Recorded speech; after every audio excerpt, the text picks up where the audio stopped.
नमस्कार दोस्तों, स्वागत है आपका अपने चैनल परीक्षा एकेडमी पे। तो चलिए आज एक नई ऊर्जा नई उत्साह के साथ हम लोग आगे बढ़ते हैं। फिर से पिछली कक्षा में हम लोगों ने अध्ययन किया था आरटीई 2009 पे, उसके बाद जो महत्वपूर्ण प्रश्न दिए गए थे, जो महत्वपूर्ण लाइन उसमें दिए गए थे, हमने उसको देखा। आज की टॉपिक हमारी चर्चा रहेगी सीटेट में जो प्रश्न बनते हैं, मापन, मूल्यांकन, इसके बाद जो उसमें और भी चीजें होती हैं उसको देखेंगे, क्योंकि सीटेट क्या करता है उसी पे ज्यादातर प्रश्न बनाता है। तो चलिए आज उसको देखेंगे। उससे पहले हम लोग एक मोटिवेशनल स्पीच के साथ, एक ऊर्जा के साथ, एक उत्साह के साथ आगे बढ़ेंगे। तो सबसे सर्वप्रथम उसको देख लेते हैं। तो लिखा गया उसको देख लीजिए। कोई भी लक्ष्य इंसान के साहस से बड़ा नहीं होता। कोई भी लक्ष्य इंसान के साहस से बड़ा नहीं होता। हारा वही जो लक्ष्य के लिए लड़ा नहीं। ठीक है दोस्तों, हारा वही जो लक्ष्य के लिए लड़ा नहीं। तो चलिए इसी उत्साह के साथ हम लोग आगे बढ़ते हैं, देखते हैं क्या क्या चीजें दी गई हैं, उसको पॉइंट टू पॉइंट नोट करेंगे और उसको समझेंगे। क्योंकि सीटेट की जो परीक्षा तिथि जल्द ही निर्धारित होने वाली, निश्चित होने वाली है और परीक्षा जो है नजदीक आ गया, इसलिए एकदम कमर कस लीजिए और पढ़ाई पे लग जाइए। चलिए आगे बढ़ते हैं, फिर देखते हैं क्या क्या चीजें हमको आज देखनी है, क्या क्या चीजें पढ़नी है। तो हम लोग शुरुआत करेंगे। क्या क्या देखना है आज हमको? मापन देखना है, आकलन देखना है, मूल्यांकन देखना है, जिससे आपके सीटेट में परीक्षा में अधिकतर प्रश्न पूछे जाते हैं। इससे पहले हम बताए भी थे आपको, पहले बताए टैग वर्ड जो कीवर्ड थे उसमें कैसे आपको पकड़ना है, वो वाली वीडियो आप जरूर देखें। इसके बाद आरटीई वाली वीडियो जाएगी, फिर मतलब इसके बाद प्रैक्टिस सेट भी कराया जाएगा आपको। इस पे जो जितनी भी क्लासेस चलेंगी उसके बाद प्रैक्टिस सेट करवाया जाएगा, इसलिए आप निश्चिंत रहिए। बस एकदम ध्यान लगा दीजिए, साथ दीजिए, हमारा पढ़ाई पे एकदम जोर लगा दीजिए। ठीक है, तो चलिए इसमें देखते हैं क्या क्या चीजें हमको पढ़नी है, उसको देख लेते हैं हम लोग। तो देखते हैं मापन, आकलन, मूल्यांकन, मेजरमेंट, असेसमेंट और इवेल्युएशन क्या होता है उसको देखेंगे। ठीक है, सर्वप्रथम हम लोग देखेंगे कि मापन होता क्या है, मेजरमेंट क्या होता है, मापन क्या होता है। इसको आप बहुत पहले से पढ़ते आए होंगे, मापन क्या चीज होती है। तो हम लोग को पढ़ना क्या है, क्योंकि सीटेट में जो प्रश्न बनते हैं आपके मापन, मूल्यांकन, इन सब चीजों से अधिकतर प्रश्न बनते हैं, क्योंकि हमेशा पूछे जाते हैं प्रश्न, इसलिए हमको ये टॉपिक पढ़ना बहुत जरूरी है। तो चलिए देखते हैं क्या होता है मापन। क्या होता है मापन? नंबर के हिसाब से ही बच्चे की योग्यता निर्धारित करना ही क्या कहलाता है? मापन कहलाता है। मापन क्या होता है? नंबर के हिसाब से बच्चे की योग्यता जो होती है उसको निर्धारित करना ही क्या कहलाता है? मापन कहलाता है। जो बच्चों की योग्यता होती है, उनकी श्रेणियां जो होती, जो उसमें गुण होते, उसको ही मापन क्या कहलाता है? हमारा मापन कहलाता है। यह मात्रात्मक पहलू से क्या होता है? जुड़ा होता है। यह क्या होता है? मात्रात्मक पहलू से क्या होता है? उससे जुड़ा होता है, उससे संबंधित होता है। चलिए आगे देखते हैं। ठीक है, इसके बाद हम लोग देखेंगे असेसमेंट, आकलन क्या होता है। आकलन किसी के बारे में जानकारी इकट्ठा करने की प्रक्रिया आकलन कहलाती है। ठीक है, किसी के बारे में जानकारी इकट्ठा करने की प्रक्रिया क्या कहलाती है? आकलन कहलाती है। कोई भी चीज होती है, कोई भी व्यक्ति होता है, किसी भी चीज को बारे में जो जानकारी एकत्रित करते हैं, इकट्ठा करते हैं, वही क्या कहलाता है? हमारा आकलन कहलाता है। ये सब चीजें आपकी परीक्षा की दृष्टि से बहुत उपयोगी हैं, इसको आप एकदम नोट टू पॉइंट नोट करते चलेंगे। तो चलिए आगे देखते हैं। टीचर लर्निंग प्रोसेस के दौरान निरंतर चलने वाली प्रक्रिया है। ठीक है, ये क्या होती है? टीचिंग लर्निंग, जो सीखते हैं, अधिगम में जो कुछ भी सीखते हैं, पढ़ते हैं, उसके दौरान क्या है? ये निरंतर लगातार चलने वाली क्या है? एक प्रक्रिया है। इसके बाद आगे बढ़ते हैं। आगे क्या होता है? आकलन हमारा दो प्रकार का होता है। आकलन हमारा कितने प्रकार का होता है? दो प्रकार का होता है। आपके प्रश्न पूछे जाते हैं सीटेट में आकलन कितने प्रकार के होते हैं, आपको दे दिया रचनात्मक आकलन, योगात्मक आकलन, और बाकी इसमें से दे दिया मापन, दे दिया मूल्यांकन, दे दिया। तो आप उसमें कंफ्यूज नहीं होंगे, आप इस चीज को एकदम नोट कर लीजिएगा। आकलन दो प्रकार के होते हैं। पहला क्या होता है? हमारा रचनात्मक आकलन, दूसरा हमारा होता है योगात्मक आकलन। ठीक है, इससे क्योंकि प्रश्न आपके बनते रहते हैं, तो हमको उसको देखकर और उसको लेकर चलना है और एक एक पॉइंट समझना है, क्योंकि समय ज्यादा नहीं रह गया इसलिए। और बाकी इसके बाद जो प्रैक्टिस सेट करवाएंगे आप उसमें दिन प्रतिदिन एकदम मतलब ध्यान लगा के उसको समझिएगा, पढ़िएगा, जो पॉइंट होंगे उसको आप नोट करिएगा। चलिए आगे देखते हैं। आगे पहला देखेंगे हम लोग रचनात्मक आकलन। ठीक है, फॉर्मेटिव असेसमेंट, उसको देखते हैं वो होता क्या है। रचनात्मक आकलन इसके दौरान पढ़ाने के दौरान किया गया आकलन ही रचनात्मक आकलन कहलाता है। पढ़ाने के दौरान किया गया आकलन ही क्या कहलाता है? रचनात्मक आकलन कहलाता है। यह बच्चों के बारे में जानने का सबसे बेस्ट आकलन होता है। ठीक है, पढ़ाने के दौरान आकलन ही, जैसे कोई भी छात्र शिक्षक क्या होता है, छात्र को पढ़ा रहा है, कक्षा में पढ़ा रहा है, उसमें बीच बीच से प्रश्न पूछता है, उस पाठ में जानकारी पूछता है, मतलब जब पढ़ाने के बाद उसमें क्या चीजें हमको सीख मिली है आदि चीजें जब पूछता है, लगातार बीच में उनसे प्रश्न करता है, तो वही चीज क्या होता है, रचनात्मक आकलन। संरचना, रचना तैयार करना, क्रिया करना, करके सीखना, कोई भी चीज क्या होती है, इसीलिए इसको क्या नाम दिया गया, रचनात्मक आकलन नाम दिया गया है। ठीक है, यह क्या होता है, बच्चों के बारे में, क्योंकि जब बच्चे किसी चीज के बारे में करके सीखेंगे तो उनको क्या होगी, जानकारी बहुत अच्छे तरीके से होगी, और शिक्षक अगर करके क्रिया करके कोई चीज सिखाएगा तो उससे आकलन करने में उनको आसानी होगी। चलिए आगे देखते हैं योगात्मक आकलन क्या होता है, दूसरा देख लेते हैं। समेटिव असेसमेंट, उसको देख लेते हैं। क्या ये क्या होता है, साल के अंत में किया जाता है। ठीक है, यह आकलन क्या होता है, साल के अंत में किया जाने वाला आकलन है। इसको क्या कहते हैं, योगात्मक आकलन कहते हैं। सत्र के अंत में जो आकलन किया जाता है वो क्या होता है कि वो क्या हमारा कहलाता है, योगात्मक आकलन कहलाता है। ये आकलन कब किया जाता है, साल के अंत में किया जाता है। इसके बाद देखते हैं, इसमें दिया गया जैसे सीखने का आकलन। ठीक है, असेसमेंट ऑफ लर्निंग, ये पहले इसको हम समझ लेते हैं ये कॉलम से। सीखने का आकलन क्या होता है, योगात्मक आकलन। ठीक है, सीखने के लिए आकलन क्या होता है, रचनात्मक आकलन। फिर सीखने के रूप में आकलन क्या होता है, स्व आकलन। तो सीखने का आकलन क्या होता है, इसमें छात्र जो होते हैं उनकी योग्यता, उनकी शैक्षिक योग्यता, उनके बारे में जानकारी आदि चीजों का इसमें क्या किया जाता है, आकलन किया जाता है। ठीक है, और योगात्मक आकलन क्या होता है, इसमें जो भी चीजें उनकी दी रहती है, अभी हम आपको बताया साल के अंत में, सत्र के अंत में किया जाने वाला आकलन हमारा क्या कहलाता है, योगात्मक आकलन। सीखने के लिए आकलन, ये बार बार आपके परीक्षा में ये प्रश्न बनते रहते हैं, सीखने के लिए आकलन और सीखने के रूप में आकलन, सीखने का आकलन। सीखने के लिए आकलन क्या होता है, कोई भी चीज होती है, इसमें जैसे होता क्या है, बावर्ची होता है, वह खाना बनाता है, जब वह खाना बनाता है तो उसको बीच में जब चखता है, वो हमारा क्या होता है, सीखने के लिए आकलन होता है। इस चीज को आप एकदम कंफ्यूजन दूर कर लीजिएगा। ठीक है, इसके बाद रचनात्मक आकलन, अभी हम बताएं रचनात्मक आकलन आपका क्या होता है, पढ़ाने के दौरान किया गया जो छात्रों का वो होता है, मतलब विश्लेषण जब करते हैं या फिर उनका जो उनके बारे में जानकारी इकट्ठा करते हैं, वो क्या कहलाता है, रचनात्मक आकलन कहलाता है। इसके बाद सीखने के रूप में आकलन क्या होता है, सीखने के रूप में आकलन यही होता है जैसे कोई शिक्षक है, छात्रों को किसी कार्य पर, किसी भ्रमण पर ले गया, इसके बाद आकर उनके बारे में जानकारी पूछी, हम लोगों ने क्या क्या चीज, क्या क्या सीख मिली, हम लोगों ने वहां पे क्या क्या चीज देखा, कैसे वहां पे हुआ था, तो उसके बारे में अगर कक्षा में जब शिक्षक उस चीज की जानकारी को पूछ रहा है, उसको समझा रहा है बच्चों से क्या क्या चीजें आप लोगों ने सीखा, वो क्या होता है, सीखने के रूप में आकलन होता है। इसके बाद सेल्फ असेसमेंट, स्व आकलन क्या होता है, स्व आकलन का अर्थ ही होता है, स्व मतलब क्या होता है, अपना आकलन। इसमें विद्यार्थी क्या करते हैं, स्वयं का ही आकलन, स्वयं का मूल्यांकन करते हैं। ठीक है, तो यही था योगात्मक आकलन, सीखने के लिए आकलन, रचनात्मक आकलन, ये सब चीजें आपके परीक्षा में, आप इसको एकदम मतलब क्लियर मान चलिए। सीटेट हर बार इससे परीक्षा में प्रश्न पूछता ही है और इसमें बहुत सारा कंफ्यूजन होता है, आप इसको एक एक चीज करके समझ लेंगे क्या क्या चीजें होती हैं। ठीक है, चलिए आगे बढ़ते हैं। आगे क्या, सीखने के रूप में आकलन, ये भी हम बताए हैं आपको। फिर क्या, स्व आकलन, सेल्फ असेसमेंट जो होता है, वो सब चीजें क्या होती हैं, वही चीज स्वयं से आकलन। बच्चा क्या करता है, बालक क्या करता है, इसमें स्वयं से आकलन करता है, स्वयं से खुद से आकलन करके कोई भी चीज होती है उसको समझता है। तो आगे बढ़ते हैं, फिर देखते हैं क्या होता है, इवैल्यूएशन, मूल्यांकन क्या होता है। ये भी परीक्षा में आपके प्रश्न बनता है, इवैल्यूएशन क्या होता है, ये इंपॉर्टेंट है। ये सब आप एकदम देख के जाएंगे इस चीज को कि कैसे प्रश्न बनते हैं, किस चीज से बनते हैं प्रश्न। किसी विषय वस्तु, व्यक्ति आदि के गुण दोषों का विवेचन करके उसके संबंध में सही निर्णय करना क्या होता है, मूल्यांकन कहलाता है। ठीक है, इसमें होता क्या है, किसी विषय वस्तु, व्यक्ति आदि के गुण दोषों का विवेचन करना ही हमारा क्या कहलाता है, मूल्यांकन कहलाता है। कोई भी व्यक्ति होता है, कोई भी वस्तु होती है, उसके बारे में, उसके गुण को जानना, उसको दोषों को जानना, ये हमारा क्या कहलाता है, मूल्यांकन कहलाता है। यह क्या होता है, यह मात्रात्मक, इस चीज को आप एकदम नोट कर लेंगे, मात्रात्मक एवं गुणात्मक दोनों होता है। ये आपके परीक्षा में प्रश्न पूछा जाता है, मूल्यांकन क्या होता है, तो आप इस चीज को एकदम नोट कर लीजिएगा कि मूल्यांकन मात्रात्मक एवं गुणात्मक दोनों होता है, इसलिए आप इसमें कंफ्यूज एकदम नहीं रहेंगे, एकदम क्लियर करके चलेंगे। फिर इसमें क्या होता है, यही देखिए पूछा जाता है, ट्रिपल सी जो आपका हम बताएं, इसको पूछा जाता है सतत व्यापक मूल्यांकन जो होता है, ये सब क्या चीजें, ये हमेशा पूछे जाते हैं, ऐसे प्रश्न आपके बनेंगे। ठीक है, ये प्रश्न आपके बनते रहते हैं। कंप्रिहेंसिव कंटीन्यूअस इवैल्यूएशन क्या होता है, सीसीई।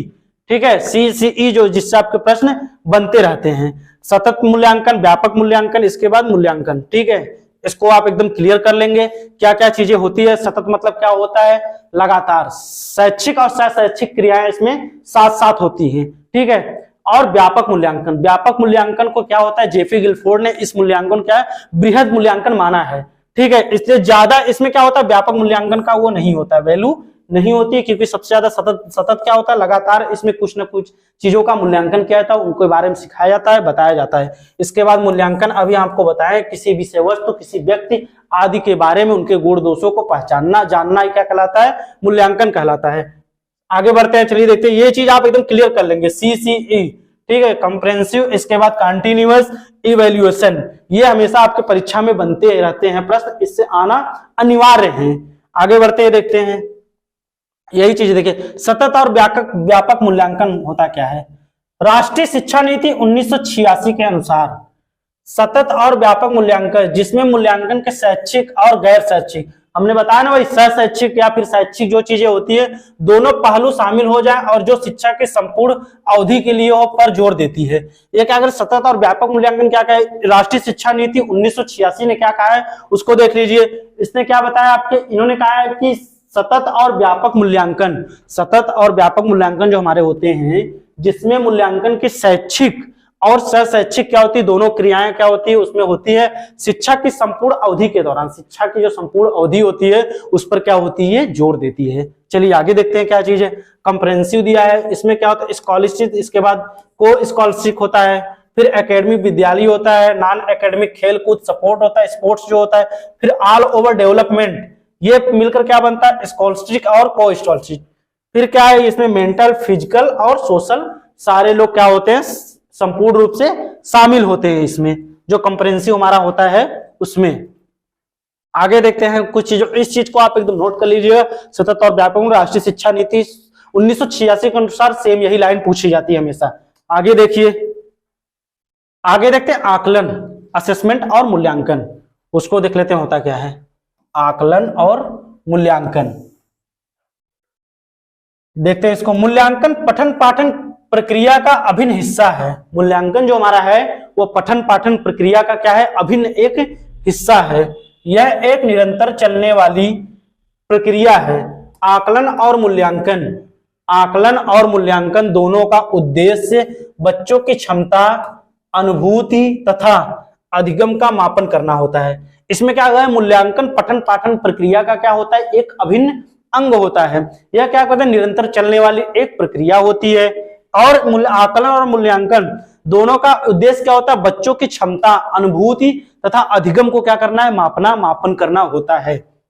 आगे देखते हैं, मूल्यांकन के द्वारा तीन पक्षों का, ज्ञानात्मक पक्ष, भावनात्मक पक्ष और क्रियात्मक पक्षों के उद्देश्यों का मापन किया जाता है। मूल्यांकन के द्वारा ज्ञानात्मक पक्ष, जो ब्लूम के टेक्सोनॉमी, ब्लूम ने जो अपना सिद्धांत बताया है उसमें क्या उन्होंने तीन पक्ष माने, ज्ञानात्मक, भावात्मक और क्रियात्मक। तो वही चीज कही गई, मूल्यांकन के द्वारा क्या होता है, बालक के तीनों पक्षों का, भावात्मक पक्ष का, क्रियात्मक पक्ष का और क्या होता है, ज्ञानात्मक पक्ष का।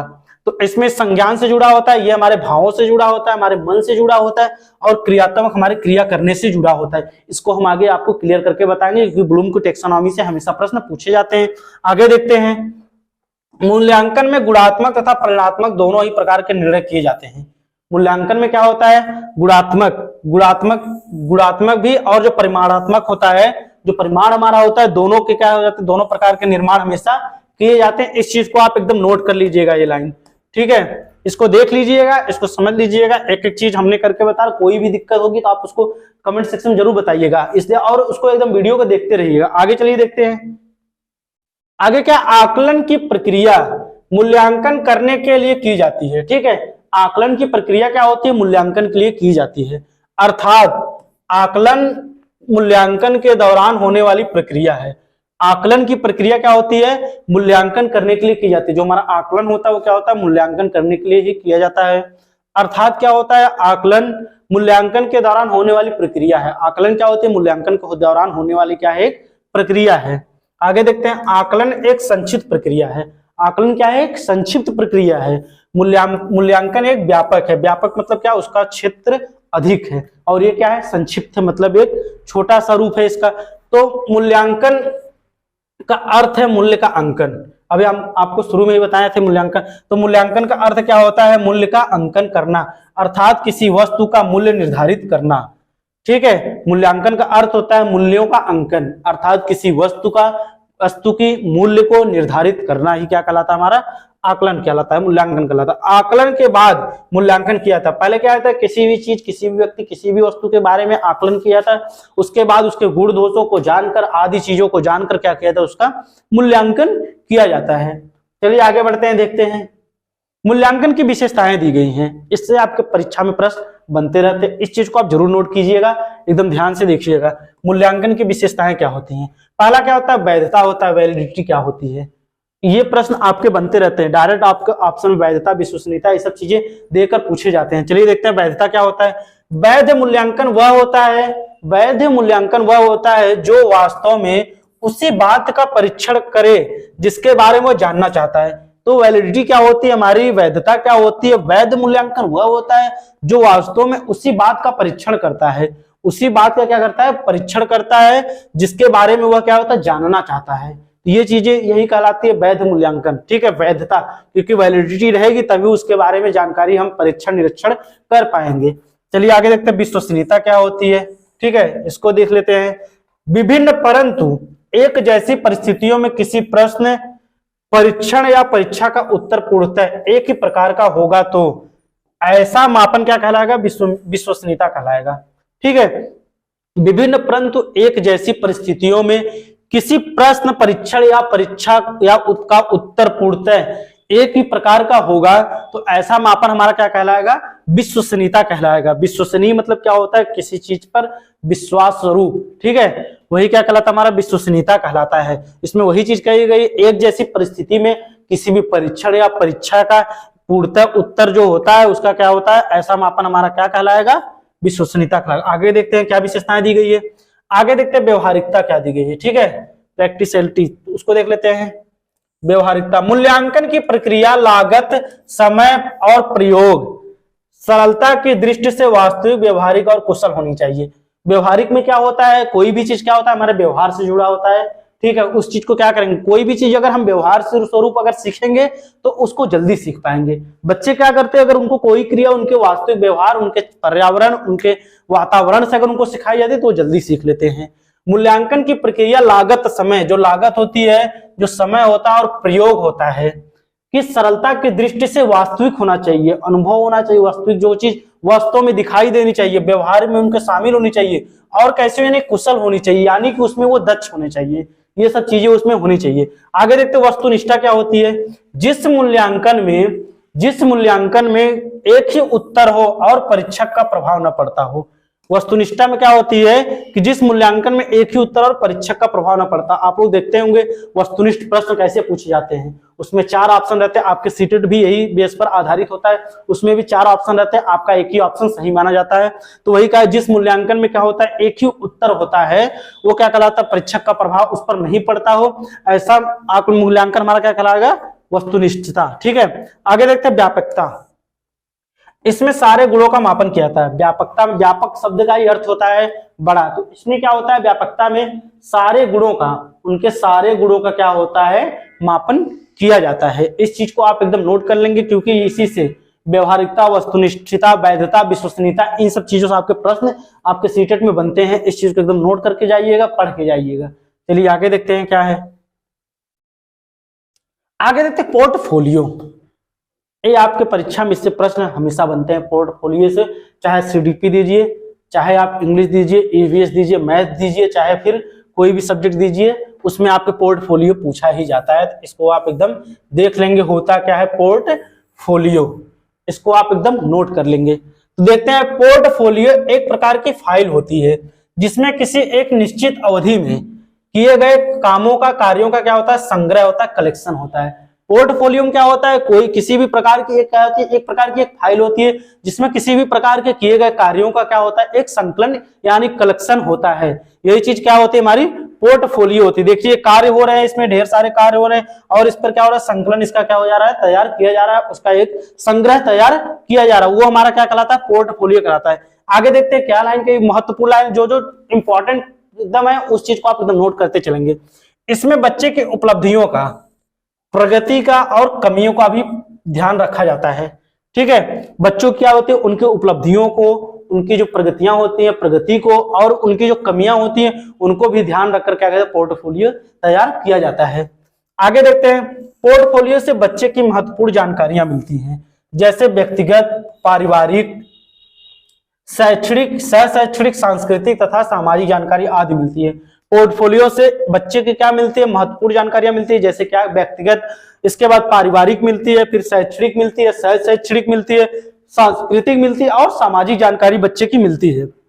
किसके द्वारा, पोर्टफोलियो के द्वारा। ये पॉइंट आप एकदम देख लेंगे, इस चीज को नोट कर लेंगे। आगे चलते हैं, बच्चों के पोर्टफोलियो बनाने का ये उद्देश्य होता है कि इसकी सहायता से उनका मूल्यांकन करना आसान हो जाता है। ठीक है, यही लाइन देखिए, क्या होता है कि उनके शैक्षणिक, शैक्षणिक, सांस्कृतिक, सामाजिक आदि चीजों का क्या होता है, जब मूल्यांकन आप उस चीज को जब ध्यान में रखेंगे, इससे क्या होता है, पोर्टफोलियो से उनकी जानकारी मिलती है। तो वही चीज कहेगी, बच्चों का पोर्टफोलियो बनाने का उद्देश्य यही होता है, इसकी सहायता से क्या होती है कि मूल्यांकन, आकलन करने में क्या होती है, आसानी होती है। इसके लिए पोर्टफोलियो बहुत ही जरूरी होता है। आप इस चीज को, पोर्टफोलियो को एकदम देख के जाएंगे, इससे प्रश्न, परीक्षा में प्रश्न पाना अनिवार्य है। आगे देखते हैं, आगे देखते हैं रिकॉर्ड। रिकॉर्ड क्या होते हैं, ठीक है, रिकॉर्ड जो रखे जाते हैं, मतलब कि बच्चों के जो रिकॉर्ड रखे जाते हैं वो क्या होते हैं, उसको देख लेते हैं। ठीक है, पहला क्या, उपन्यासात्मक रिकॉर्ड। ठीक है, इसको देख लेते हैं। इसमें बच्चे के सभी तरह के रिकॉर्ड रखे जाते हैं, जैसे उनके बिहेवियर, स्किल्स, एटीट्यूड आदि जो चीजें होती है, उनके व्यवहार होते हैं, कौशल होते हैं आदि जो चीजें होती हैं, उनको क्या होता है, इसमें रिकॉर्ड रखा जाता है। ठीक है, दूसरा देख लेते हैं हम, दूसरा क्या है, संचयी अभिलेख। इसमें बच्चे के क्लास से संबंधित, उनकी कक्षा से संबंधित क्या होते हैं, रिकॉर्ड रखे जाते हैं। ये हमारे स्कूल कक्षाओं में ये चलते हैं। इसमें क्या होते हैं कि एकेडमिक होती है, अटेंडेंस होते हैं, अचीवमेंट्स, जो भी चीजें होती हैं बच्चों के, वो क्या हो जाती है, इसमें इकट्ठा की जाती है, एकत्रित करके उसमें रखा जाता है फाइलों में। तो ये चीज क्या थी, रिकॉर्ड। इससे भी आपके प्रश्न बनते हैं, इसको एक बार देख के जाइएगा, सीटेट में प्रश्न ही बनते रहते हैं इससे। आगे देखते हैं, आगे देखते हैं क्या क्या चीजें हम उसको देखेंगे। ठीक है, कॉग्निशन, अनुभूति देखते हैं, इमोशन, भावना एंड माइंड मैपिंग क्या होता है, मानचित्रण, जो मानचित्रण बनता है उसको देखेंगे क्या चीज होती है। ठीक है, पहला हम देखेंगे संज्ञान क्या होता है। इसमें इसका मतलब होता है सूचनाओं का ग्रहण करना, यानी मनुष्य जिस पर्यावरण में रहता है उसमें वस्तुओं, व्यक्तियों, घटनाओं आदि के प्रति जो अवधारणा बना लेता है उसे ही संज्ञान कहते हैं। संज्ञान, संज्ञान हमारे क्या होता है, मस्तिष्क से जुड़ा होता है। इसमें कहा गया है, इसका मतलब होता है सूचनाओं का ग्रहण करना, यानी मनुष्य जिस पर्यावरण में रहता है उसमें वस्तुओं, व्यक्तियों आदि, घटनाओं आदि के क्या होता है, अपने मस्तिष्क में एक अवधारणा बना लेता है, वही हमारा क्या कहलाता है, संज्ञान कहलाता है। आगे देखते हैं, संज्ञान के अंदर बहुत सी मानसिक क्रियाएं आती हैं, जैसे कल्पना करना, चिंतन करना, तर्क करना। ये सब क्या हमारे संज्ञान से जुड़ी हैं। ठीक है, संज्ञान के अंतर्गत बहुत ही मानसिक क्रियाएं आती हैं। जब मानसिक क्रियाएं वो आती है, जैसे हम कल्पना करना, कोई भी चीज कल्पना करते हैं, उनके बारे में चिंतन करते हैं, तर्क करते हैं, आदि चीजें क्या हमारी संज्ञान से जुड़ी हैं। आगे देखते हैं, आगे देखते हैं संज्ञानात्मक विकास के चरण क्या क्या होते हैं। संज्ञानात्मक जो विकास है उनके चरण क्या क्या होते हैं उसको देखते हैं हम लोग। पहला क्या है, अवधान, अटेंशन। संज्ञान का प्रयोग करते समय बच्चा पहले अवधान करता है। ठीक है, अवधान यानी ध्यान। संज्ञान का प्रयोग करते समय बच्चा पहले क्या करता है, अवधान करता है, या फिर ध्यान, इसको लिख सकते हैं, ध्यान करता है। बच्चा क्या करता है, कोई भी चीज होती है उसे अटेंशन, मतलब संज्ञान का प्रयोग करते समय कोई भी चीज होती है उस पर पहले हम ध्यान लगाते हैं, फिर उसके बारे में एक एक करके तर्क करते हैं, विचार करते हैं, सोचते हैं उस चीज को। तो पहले क्या था, अवधान। दूसरा क्या, स्मृति, मेमोरी। मेमोरी वो क्या होता है, जब बच्चा अपने वातावरण के चारों ओर चीजों का अवधान करता है, चारों ओर चीजों का अवधान कर लेता है, तो वह उनसे संबंधित सूचनाओं को अपने दिमाग में इकट्ठा कर लेता है।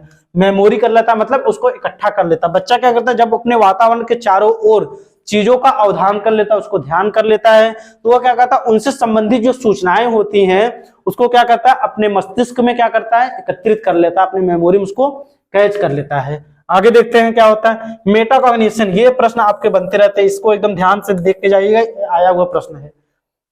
इसमें सूचनाओं को वर्गीकरण करके सही समय पर सही सूचना को प्रस्तुत किया जाता है। ठीक है, इसमें सूचनाओं को वर्गीकरण करके, जो सूचनाएं हमारी होती है, जो मेमोरी कैचअप की रहती है, उसको क्या करता है, उसका वर्गीकरण, उसको छोटे छोटे भागों में तोड़कर क्या करता है, ये सही समय पर क्या करता है, सूचना को प्रस्तुत करता है। तो ये चीजें आप एकदम देख के जाइएगा, संज्ञानात्मक विकास के चरण जो जो चीजें हैं। चलिए आगे बढ़ते हैं।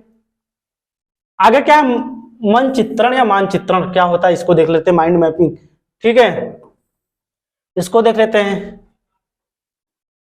इसके द्वारा हम सूचनाओं का अपने संज्ञान में चित्र बनाते हैं। इसे मन की क्रियाशीलता का अनुसंधान, रिसर्च भी कहते हैं। ठीक है, क्योंकि इसमें हम अपने मन को क्रियाशील रखते हैं और खोजबीन करते रहते हैं। मन चित्रण क्या होता है कि अपने मन मस्तिष्क में क्या होता है, किसी भी चित्र को बना लेना। ठीक है, उसको देख लेते हैं। इसके द्वारा हम सूचनाओं का अपने संज्ञान में, अपने मस्तिष्क में क्या करते हैं, एक चित्र बना लेते हैं। इससे क्या होती है, मन की क्रियाशीलता, मन की क्रियाशीलता जो हमारी होती है वो क्या होता है, उसका एक अनुसंधान अर्थात रिसर्च भी कहते हैं। ठीक है, इसको क्या कहते हैं, अनुसंधान या फिर रिसर्च भी कहते हैं, क्योंकि इसमें हम अपने मन के क्रियाशील को क्या करते हैं, खोजबीन करते रहते हैं। इसमें कुछ ना कुछ क्या करते हैं, जब मस्तिष्क अपने बना लेते हैं, संज्ञान अपने चित्र बना लेते हैं, उसके बाद क्या करते हैं, हम कुछ ना कुछ खोजबीन करते रहते हैं। आगे देखते हैं संवेग। इससे भी आपके प्रश्न पूछे जाते हैं। इमोशन, ये वह स्थिति होती है जिसमें व्यक्ति उत्तेजित हो जाता है। ये वह स्थिति होती है इसमें व्यक्ति क्या हो जाता है, संवेग में उत्तेजित हो जाता है। इसे अलग अलग शारीरिक परिवर्तनों द्वारा पहचाना जा सकता है। संवेग को क्या होता है, इसे अलग अलग शारीरिक परिवर्तनों के द्वारा क्या करता है, संवेग को पहचाना जा सकता है। इससे व्यक्ति क्या हो जाता है, अचानक मतलब कुछ भी कोई भी बातें होती है उसको लेकर क्या हो जाता है, उत्तेजित हो जाता है। आगे देखते हैं संवेगों के प्रकार। ठीक है, टाइप्स ऑफ इमोशन, इसको देखते हैं। मैकडूगल को संवेग का जनक कहा जाता है। इसको याद रखिएगा, मैकडूगल को संवेग का जनक कहा जाता है। संवेग का जनक किसे कहा जाता है, मैकडूगल को संवेग का जनक कहा जाता है। इसमें इन्होंने कितने प्रकार के संवेग बताए, 14 प्रकार की मूल प्रवृत्तियां बताई हैं। और जो संवेग से क्या होती है, हमारी जुड़ी होती है। कितने प्रकार की इन्होंने मूल प्रवृत्तियां बताई हैं, 14 प्रकार की। और वो क्या होती है, सारी मूल प्रवृत्तियां हमारे क्या होते हैं, संवेग से जुड़े होते हैं। इस चीज को आप एकदम नोट कर लीजिएगा एकदम। और संवेग का जनक किसे कहा जाता है, आपके देख लीजिएगा मैकडूगल को। और संवेग क्या होते हैं, ये देख लीजिए, वह स्थिति जिसमें व्यक्ति क्या हो जाता है, उत्तेजित, आक्रोशित हो जाता है। इससे अलग अलग शारीरिक परिवर्तनों के द्वारा क्या हो जाता है, पहचाना जाता है। चलिए आगे बढ़ते हैं। आगे देखते हैं मोटिवेशन, अभिप्रेरणा क्या होती है, इसको देख लेते हैं। अभिप्रेरणा, इससे भी आपके परीक्षा में प्रश्न बनते हैं, तो हम लोग उसको देख लेते हैं। अभिप्रेरणा होती क्या है, मोटिवेशन, अभिप्रेरणा। अभिप्रेरणा एक ऐसी आंतरिक शक्ति या बल या जोश या जुनून होता है जो व्यक्ति को लक्ष्य की ओर ले जाता है या अग्रसर करता है। जैसे पेपर पास करने के लिए बच्चे जो शक्ति लगाते हैं, जो ताकत लगाते हैं, वही क्या होती है, हमारी अप्रेरणा होती है। तो अप्रेरणा क्या होती है, अप्रेरणा एक ऐसी आंतरिक शक्ति या बल है या जोश या जुनून है जो व्यक्ति को लक्ष्य की ओर ले जाता है, लक्ष्य की ओर ले जाता है या उन्हें अग्रसर करता है या उन्हें आगे बढ़ाता है। जैसे पेपर पास करने के लिए बच्चे क्या करते हैं, अप्रेरणा करते हैं, पढ़ते हैं, खूब मेहनत करते हैं और शक्ति लगाते हैं, कैसे क्या करना है, कैसे हमको एग्जाम को पास करना है। आप लोग भी एकदम अप्रेरणा अपने अंदर एकदम एकत्रित कर लीजिए, जगा दीजिए, एकदम लगा दीजिए प्रेरणा, क्योंकि अब परीक्षा की तिथि नजदीक आ गई है दोस्तों, इसलिए आप भी क्या एकदम मोटिवेट हो जाइए। चलिए आगे बढ़ते हैं। मोटिवेशन शब्द किस भाषा का बना है, लैटिन भाषा का मूवियर्स और मोटम शब्द से ये बना है। इस चीज को आप एकदम नोट करके जाइएगा कि मोटिवेशन शब्द क्या है हमारा, लैटिन भाषा के मूवियर शब्द से क्या हुआ है, ये बना है, मूवियर और मोटम शब्द से बना है। ठीक है, इस चीज को आप देख लीजिएगा और प्रेरणा को आप पढ़ के जाइएगा, इससे आपके प्रश्न बनते हैं। आगे चलते हैं। आगे चलते हैं अप्रेरणा। मोटिवेशन क्या होती है हमारी, 2 प्रकार की होती है। अप्रेरणा कितने प्रकार की होती है, 2 प्रकार की होती है। पहला क्या, इंटरनल मोटिवेशन, आंतरिक अप्रेरणा। दूसरा क्या है, एक्सटर्नल मोटिवेशन, बाह्य अप्रेरणा। पहला देख लेते हैं इंटरनल मोटिवेशन क्या होती है, इंटरनल आंतरिक अप्रेरणा क्या होती है, इसको देख लेते हैं। जब कोई व्यक्ति किसी काम को करने के लिए आंतरिक रूप से अप्रेरित होता है तो वह क्या कहलाती है, आंतरिक अप्रेरणा कहलाती है। जब कोई व्यक्ति किसी कार्य को करने के लिए आंतरिक रूप से अप्रेरित होता है तो वो क्या कहलाती है, हमारी आंतरिक अप्रेरणा कहलाती है। जैसे देख लेते हैं, अगर कोई अपनी मर्जी से टीचर बनना चाहता है तो वह आंतरिक रूप से क्या है, अप्रेरित है। अगर कोई व्यक्ति अपने मन से क्या बनना चाहता है, शिक्षक बनना चाहता है तो क्या करता है, आंतरिक रूप से क्या होता है, अभिप्रेरित है। इसको आप एकदम नोट करके जाइएगा, ऐसे प्रश्न बनते रहते हैं आंतरिक अप्रेरणा बाह्य प्रेरणा से। चलिए आगे देखते हैं।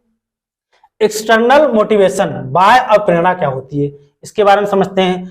जब कोई व्यक्ति किसी काम को करने के लिए बाह्य रूप से क्या होता है, दूसरों के द्वारा अप्रेरित होता है तो वह क्या कहलाती है, बाह्य अप्रेरणा कहलाती है। जब कोई व्यक्ति किसी काम को करने के लिए क्या होता है कि बाह्य रूप से या दूसरों के द्वारा अब प्रेरित होता है, उसे हम क्या कहते हैं, बाह्य अप्रेरणा या एक्सटर्नल अप्रेरणा कहते हैं। इसमें क्या होता है, जैसे बच्चों में, ठीक है, जैसे बच्चों को सरकारी अध्यापक बनाने के लिए उसे क्या करना, पुरस्कृत करें, दंड, प्रशंसा आदि का क्या करना, लालच देना है, ठीक है, तभी क्या करेंगे, वो बाह्य रूप से अप्रेरित होंगे। बच्चों को जैसे क्या सरकारी अध्यापक शिक्षक बनाने के लिए क्या उन्हें बाहरी रूप से पुरस्कार दे, पुरस्कार, दंड, प्रशंसा आदि का क्या करें, उन्हें लालच दे, इससे क्या होता है, वो बाह्य रूप से अप्रेरित होते हैं। तो दोस्तों आज के लिए बस इतना ही। हमारा चैनल को लाइक कीजिए, कमेंट कीजिए, शेयर कीजिए, सब्सक्राइब जरूर कीजिए, ठीक है, क्योंकि आप अगर मेहनत अगर हमारी देख रहे हैं भाई तो कुछ ना कुछ तो सपोर्ट कीजिए, हमको एकदम सपोर्ट करते रहिए, उसी से हमको ऊर्जा मिलती है, हमारे सारे शिक्षक बंधु को उससे ऊर्जा मिलती है, इसलिए आप एकदम जोर लगा दीजिए, इसके बाद हम अपनी दोगुनी मेहनत लगाएंगे। तो आज के लिए बस इतना ही। अगर हमारा फिर से हम कह रहे हैं, अगर हमारा चैनल पसंद आ रहा है उसे लाइक कीजिए, सब्सक्राइब कीजिए। आप सभी का बहुत बहुत धन्यवाद।